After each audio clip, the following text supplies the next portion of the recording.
Salut à toutes et à tous mes chers investisseurs CLF. Alors pour cette vidéo, ce point de marché hebdomadaire qui va être assez rapide. Ouais, j'ai une semaine assez difficile. Je vais sur Paris tous les jours, les transports, les problèmes de train. Et ce soir, vendredi, il y a eu beaucoup de problèmes de train. Oui, métro, boulot, dodo. Donc on choisit pas.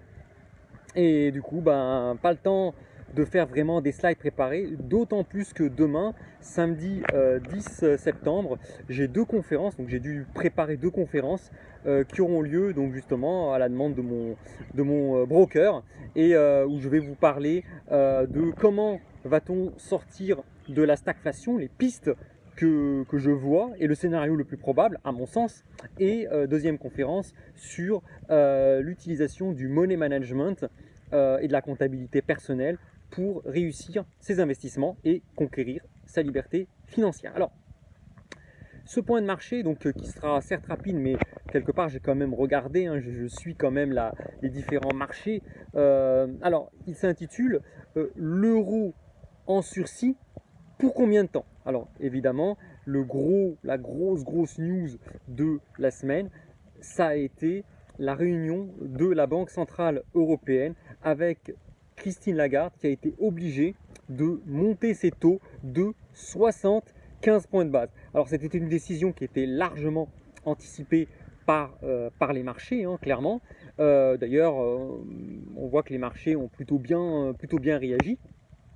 L'euro a même rebondi, on est même repassé au-dessus de la parité contre le dollar. Donc ça a été plutôt une bonne chose, que la BCE cherche à emboîter le pas de la Fed en montant ses taux d'intérêt. Alors, bon, pour suivre un petit peu les bisbilles au sein de la Banque Centrale Européenne, Christine Lagarde, elle n'est pas forcément favorable à monter les taux. Elle, clairement, elle était plutôt pour laisser filer l'inflation, laisser filer les déficits, enfin plutôt une politique laxiste, mais elle a été finalement prise de vitesse par les faucons de la Banque Centrale Européenne, notamment les Néerlandais, les Allemands, les Autrichiens, qui ne peuvent plus supporter une inflation qui approche dangereusement les 10% outre-Rhin. Et je rappelle que les Allemands sont traumatisés par l'hyperinflation de la République de Weimar, qui a eu lieu il y a quasiment un siècle, en 1923. Et donc du coup, sous une forte pression, Christine Lagarde a dû monter les taux de 75 points de base. Alors cette décision était, on aurait pu s'attendre à ce que les marchés corrigent, mais cette décision était anticipée par les marchés. Et en fait, le marché a pricé cette hausse de 75 points de base après le sommet de Jackson Hole, où il y avait tous les banquiers centraux, donc y compris évidemment le patron de la Réserve fédérale. Donc en fait, lorsque les marchés ont plongé il y a une semaine, suite à Jackson Hole, en fait, ils avaient aussi intégré le fait que la BCE allait emboîter le pas de la Réserve fédérale. C'est ce qui explique pourquoi, paradoxalement, alors que la BCE a annoncé une hausse de 75 points de base, les marchés financiers ont rebondi jeudi, mais surtout aujourd'hui, vendredi 9 septembre, on a eu un fort rebond avec un CAC 40 qui a repassé le cap des 6200 points. Qui aurait cru, on est au-dessus, au moment où je vous parle, hors dividende, on est au-dessus du niveau qui prévalait avant la crise du Covid. Entre-temps, le CAC 40 avant la crise du Covid était à 6100 points et quelques. On a eu la crise du Covid, les confinements, la guerre en Ukraine, l'inflation, enfin bon, bref, beaucoup de choses. Et paradoxalement, le CAC 40 est au-dessus de tout ça, avec des taux qui ont très fortement augmenté. Alors, pourquoi ce rebond? Alors, c'est plutôt, en fait, il y a eu un soulagement. C'est-à-dire que ces dernières semaines, on voit que l'évolution des marchés financiers, des bourses, notamment des bourses européennes, sont très corrélées à l'euro-dollar. Chaque fois que l'euro baisse, les bourses européennes baissent également. Et là, en fait, le fait que la BCE a fait sa hausse des taux de 75 points de base, on a eu un rallye sur l'euro, une forte remontée. L'euro a été attaqué. L'euro était, avant la réunion de la BCE, il avait même enfoncé les 99 centimes contre $1. Et puis, suite à cette réunion de la BCE, l'euro a repassé 99 centimes, 1 euro, et ce matin, il a même été franchir les 1,01 dollars pour 1 euro.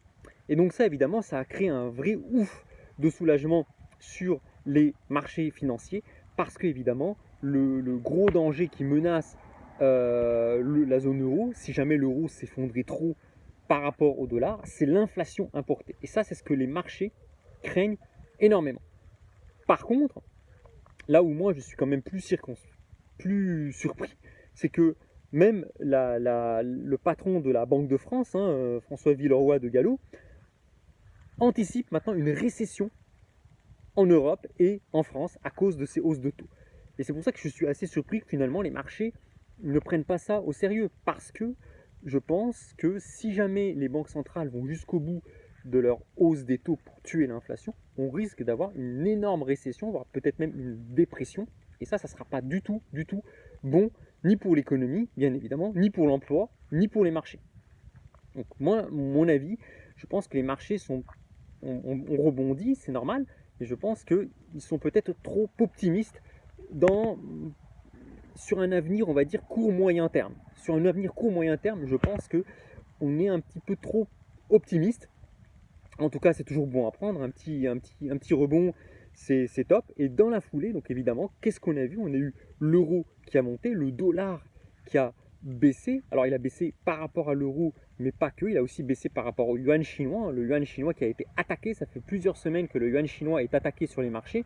Le yuan chinois a touché un plus bas par rapport au dollar, puisqu'avec 1 dollar, on pouvait quasiment acheter jusqu'à 7 yuan chinois, alors qu'il y a encore quelques mois, on était à 6,3, 6,4 yuan chinois pour 1 dollar. Donc le yuan chinois a été attaqué. Donc le dollar a perdu du terrain contre l'euro, contre le yuan chinois et aussi contre d'autres devises, notamment la livre sterling. Et au passage, à propos de livre sterling, triste nouvelle pour nos amis anglais, avec la disparition de la reine Elisabeth II. Bon, 96 ans, voilà, mais quand même, c'est triste, c'est quand même une femme qui a marqué le siècle, 96 ans, elle a quand même connu la Deuxième Guerre mondiale, la guerre froide, etc. etc. Donc voilà, voilà, en tout cas toutes mes condoléances au peuple britannique. Pour revenir au sujet principal, donc le dollar, évidemment, s'est déprécié, ce qui a provoqué évidemment une remontée de pas mal d'actifs libellés en dollars, notamment les métaux précieux, l'or et l'argent qui rebondissent, l'argent qui revient, qui repasse les 18,50, les 18,5 dollars l'once, l'or qui sort de la zone de danger des 1700 dollars l'once à 1720 dollars l'once. Donc ça, c'est au niveau des métaux précieux. On a aussi le palladium et le platine qui ont bien rebondi. Signe d'un retour de l'appétit pour le risque, on a eu le Bitcoin, les cryptos qui ont bien rebondi, le Bitcoin qui est même repassé au-dessus des 20 000 dollars par Bitcoin, l'Ethereum qui est au-dessus maintenant de 1600 dollars, donc très belle remontée des cryptos. Sur les marchés, évidemment, les marchés actions, l'ensemble des indices a accueilli avec soulagement finalement cette baisse de la volatilité sur le forex, ce calme sur le dollar qui a arrêté de flamber. Et donc on a des marchés boursiers qui ont bien rebondi, le Dow Jones qui a repassé les 32 000 points, le CAC 40 qui a repassé les 6 200 points, le Nasdaq qui est au-dessus des 13 000 points. Donc on a eu des bonnes remontées. Alors les actions indiennes étaient déjà à des records historiques, donc elles continuent à monter. Et même la bourse chinoise qui a été malmenée, ça fait plusieurs mois qu'elle est malmenée, la bourse chinoise qui a arrêté l'hémorragie. Donc voilà un petit peu sur les marchés. Alors on a un marché qui a fait quand même grise mine cette semaine, sans surprise, c'est le marché obligataire. On a des taux qui continuent à monter, donc du coup des portefeuilles obligataires qui continuent à subir des dégagements, on va dire, notamment les taux français par exemple, qui se rapprochent de leur record de plusieurs années, du record de juin, puisque au moment où je vous parle, les taux français sont à peu près 2 2,25, 2,30%. Donc voilà, donc on a un calme, on a l'euro qui a arrêté de baisser, qui repasse au-dessus de la parité, des marchés boursiers qui reprennent de l'oxygène, des métaux précieux qui ont arrêté de couler, très simplement. Par contre, attention, on n'est pas sorti, voilà, on n'est pas sorti d'affaires. Hein, c'est pour cela que le titre de ce point de marché, c'est l'euro en sursis. Pour combien de temps? Parce que les problèmes n'ont pas disparu. Les marchés sont soulagés du ton agressif de la Banque Centrale Européenne contre l'inflation.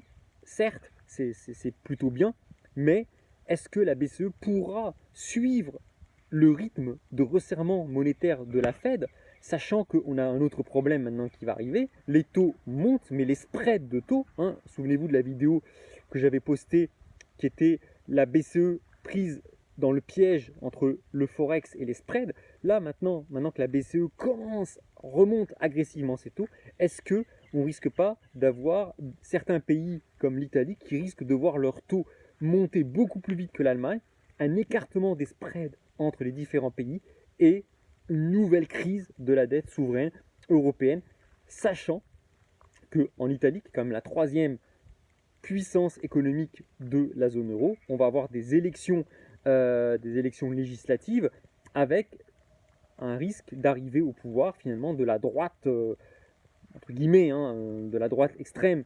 italienne, Fratelli Italia. Et ça peut provoquer de vraies tensions au sein de la zone euro. Voilà un petit peu pour ce que j'avais dit un petit peu sur les marchés, hein, les points à surveiller. Voilà, moi au niveau de mon portefeuille, évidemment, mon portefeuille a rebondi et il est remonté puisque depuis le début de l'année, je ne perds plus que 6%, alors que j'étais à moins 8% il y a encore une semaine. Mes pertes ne sont plus qu'à moins 6%. Alors bon, c'est toujours trop, hein. Mon but c'est de gagner de l'argent, mais voilà, je me console quand je compare depuis le début de l'année où j'en suis par rapport à tous les indices. Bon, 6% de pertes après plus de 20% de hausse pour moi en 2020, plus de 10% de hausse en 2021. Bon, prendre 6% de pertes en 2022 quand les marchés ont des performances à presque moins 20 sur l'obligataire, moins 15 sur les actions, moins 60 sur les cryptos, malgré le petit rebond, même sur les métaux précieux, hein, l'or et l'argent, auxquels je crois pourtant, qui ont quand même baissé de 20% pour l'or, moins 30% sur l'argent. Bon, j'ai pas, voilà, ça aurait pu être pire pour moi. Bon, voilà. Donc, on a un petit peu pour ce point de marché. Donc, à surveiller maintenant pour les prochaines séances. Maintenant que la BCE a montré ses muscles, qu'elle allait monter les taux, qu'elle a monté ses taux de 75 points de base, à surveiller. Les médias en parleront peut-être pas beaucoup, les spreads de crédit. Maintenant que la BCE a décidé de ne plus soutenir les marchés, du moins pas officiellement, comment les spreads de crédit entre les différents États de la zone euro, et notamment par rapport à l'Allemagne, comment les spreads vont évoluer. Je parlais de l'Italie, mais la France aussi, on va avoir énormément de mouvements sociaux, de grogne contre l'inflation. Emmanuel Macron, son gouvernement va sans doute vouloir apaiser les esprits par des chèques. Sauf que quand on fait un chèque comme ça, des chèques anti-inflation pour les ménages, qu'est-ce que l'on fait? On augmente la dette publique. Or, la France va devoir se refinancer, mais à des taux de plus en plus élevés, pour justement soutenir cette politique de chèque. Et là, évidemment, le fait que la BCE durcisse sa politique monétaire, ça va rendre plus compliqué au gouvernement Macron de pouvoir avoir une politique de chèque. Et donc ça, attention, voilà, ça c'est aussi à surveiller, les mouvements sociaux, parce que je ne pense pas que le gouvernement va pouvoir aider tout le monde alors qu'on est en train de resserrer les politiques monétaires. Voilà en tout cas ce que j'avais à vous dire. Je vous souhaite une bonne fin de journée, une bonne fin de semaine, et puis j'espère vous retrouver un maximum de personnes demain pour mes 2 conférences qui auront lieu à midi, la première, et la deuxième c'est à 16h, voilà, sur les 2 thématiques, stagflation, comment en sortir, et le money management. Voilà, en tout cas, je ne vous retiens pas plus longtemps, et je vous souhaite une très bonne fin de semaine. Salut tout le monde!